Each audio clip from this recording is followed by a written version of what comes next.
दत्तगुरूंना फक्त पूजा हवी असते का, की आणखी काही? सत्य ऐकून विचार बदलून जाईल. केवळ देव्हाऱ्यासमोर बसून तासभर केलेली पूजा दत्तगुरूंना कधीही अपेक्षित नसते. त्यांना भक्ताचे 24 तासांचे आचरण कसे आहे हे खऱ्या अर्थाने पाहायचे असते. तुम्ही मंदिरात किती मोठी देणगी देता यापेक्षा घराचा उंबरठा ओलांडल्यावर जगाशी किती प्रामाणिकपणे वागता यावर दत्तगुरूंची अत्यंत सूक्ष्म नजर असते. ज्या माणसाचे वागणे कपटी आणि भ्रष्ट आहे, त्याच्या ताटातील कितीही महागडा नैवेद्य साक्षात परब्रह्म कधीही आणि कोणत्याही स्थितीत ग्रहण करत नाही.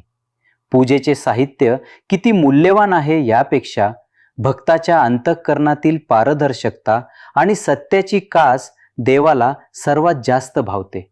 म्हणून केवळ कर्मकांडाच्या चौकटीत देवाला न अडकवता स्वतःचे संपूर्ण आयुष्यच एक अत्यंत सात्विक आणि पवित्र पूजा बनवणे हीच दत्तगुरूंची खरी अपेक्षा आहे. दत्तगुरूंना केवळ उदबत्ती आणि फुलांची आरास नको असते, तर त्यांना मुक्या आणि भुकेल्या प्राण्यांबद्दल भक्ताच्या मनात अत्यंत निखर करुणा हवी असते. साक्षात श्री स्वामी समर्थ महाराजांनी अनेकदा मंदिरात बसलेल्या कर्मठ भक्तांकडे दुर्लक्ष करून रस्त्यावरील कुत्र्याला किंवा गायीला अत्यंत प्रेमाने स्वतःच्या हाताने घास भरवला आहे. अनेक भक्तांचा असा अंगावर काटा आणणारा अनुभव आहे की तासनतास केलेल्या अभिषेकाने जे मोठे काम मार्गी लागले नाही, ते केवळ एका भुकेल्या श्वानाला अथवा गायीला पोळी दिल्याने एका रात्रीत पूर्ण झाले. या मुक्या जीवांच्या डोळ्यांतील मूक आशीर्वाद थेट दत्तगुरूंच्या हृदयाला भिडतात आणि भक्ताच्या मार्गातील सर्वात मोठी व जीवघेणी संकटे क्षणात जाळून खाक करतात. मंदिरात नैवेद्य दाखवण्यापेक्षा जेव्हा भक्त स्वतःच्या ताटातील घास एखाद्या गरजू जीवाला देतो, तेव्हा साक्षात ईश्वराला सर्वात मोठा आणि अद्वैत परमानंद मिळतो. आपण पूजेला बसतो तेव्हा अनेकदा मी किती मोठा साधक आहे याचा अत्यंत सूक्ष्म आणि जाचक अहंकार आपल्याच नकळत डोक्यात अत्यंत खोलवर शिरलेला असतो.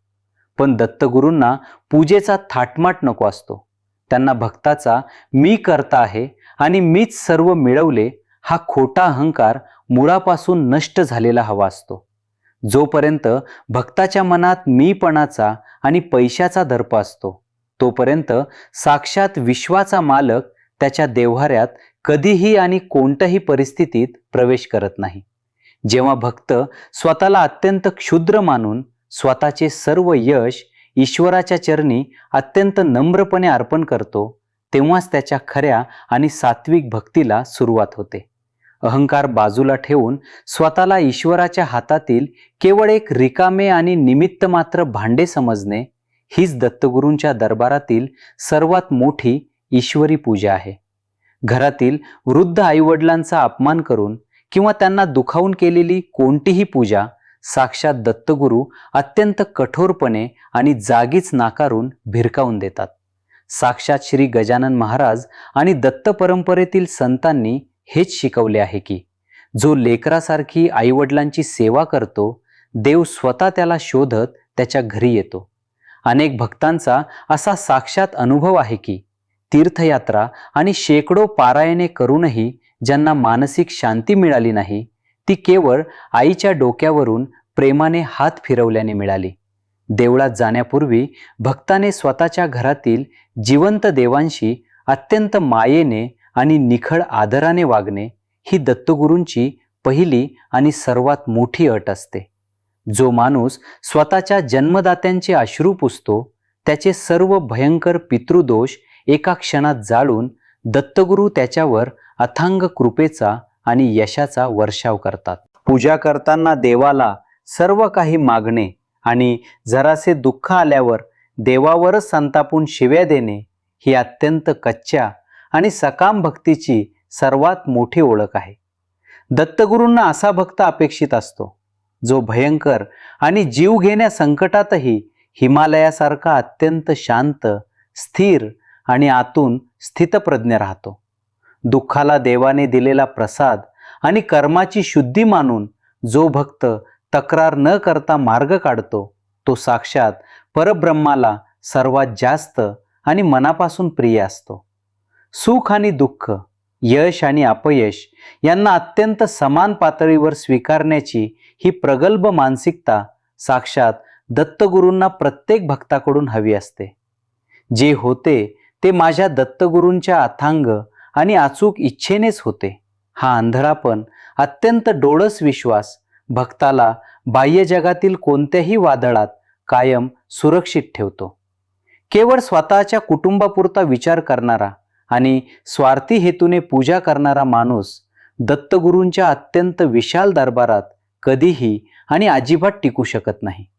साक्षात श्री नृसिंह सरस्वती महाराजांनी गाणगापुरात गरीब, हतबल आणि आजारी लोकांचे अश्रू पुसून जगाला माणुसकीची सर्वात मोठी आणि जिवंत शिकवण दिली आहे.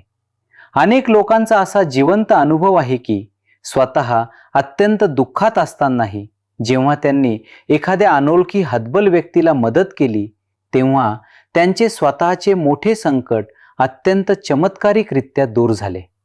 दत्तगुरूंना भक्ताचे ते 2 हात सर्वात जास्त आवडतात, जे केवळ प्रार्थनेसाठी जोडण्यापेक्षा एखाद्या पडणाऱ्या माणसाला आधार देण्यासाठी अत्यंत वेगाने पुढे येतात. दुसऱ्याच्या वेदनेत साक्षात ईश्वराला पाहण्याची ही अद्वैत दृष्टी माणसाच्या हृदयाला खऱ्या अर्थाने एका पवित्र आणि चालत्या बोलत्या मंदिरात अत्यंत प्रेमाने रूपांतरित करते.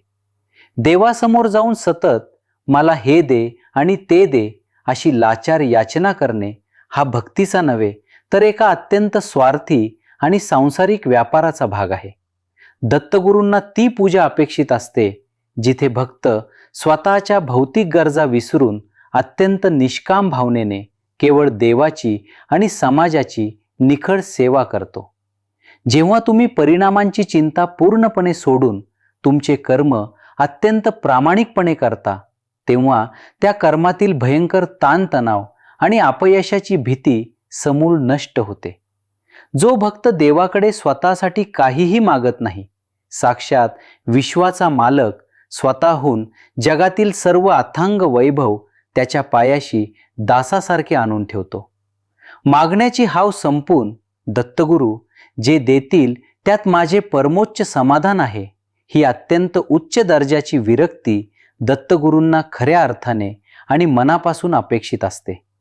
माणूस पाप करतो आणि ते झाकण्यासाठी मंदिरात जाऊन हजारो रुपयांची पूजा किंवा देणगी देतो. हा अत्यंत भयंकर आणि खोटा देखावा ईश्वराला क्षणात समजतो.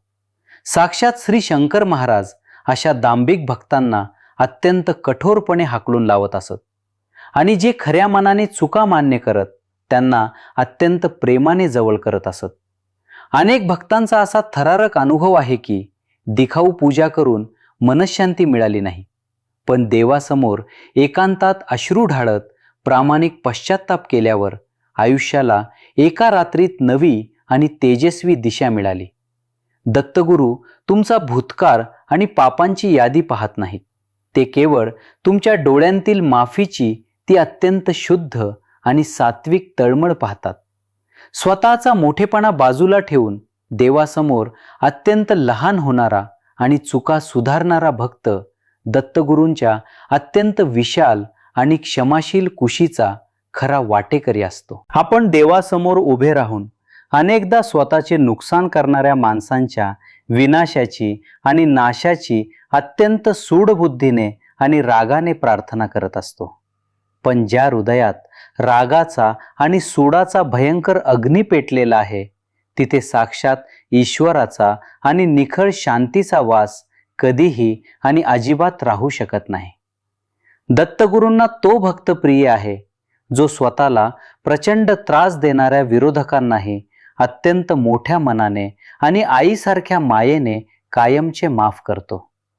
ज्याने मला त्रास दिला त्याचा न्याय साक्षात माझे दत्तगुरू करतील, हा विचार भक्ताला रागाच्या भयंकर आणि विघातक ओझ्यातून एका क्षणात आणि कायमचा मुक्त करतो. क्षमाशीलतेची ही सात्विक भावना भक्ताला कोणत्याही नकारात्मक बंधनातून मुक्त करून साक्षात दत्तगुरूंच्या विशाल स्वरूपाचा एक अत्यंत जिवंत आरसा बनवते. भक्तीचा आणि पूजेचा सर्वात अंतिम हेतू हा भौतिक गोष्टी मिळवणे नसून भक्त आणि भगवान यांच्यातील सर्व भौतिक दुरावा कायमचा संपवणे हा असतो.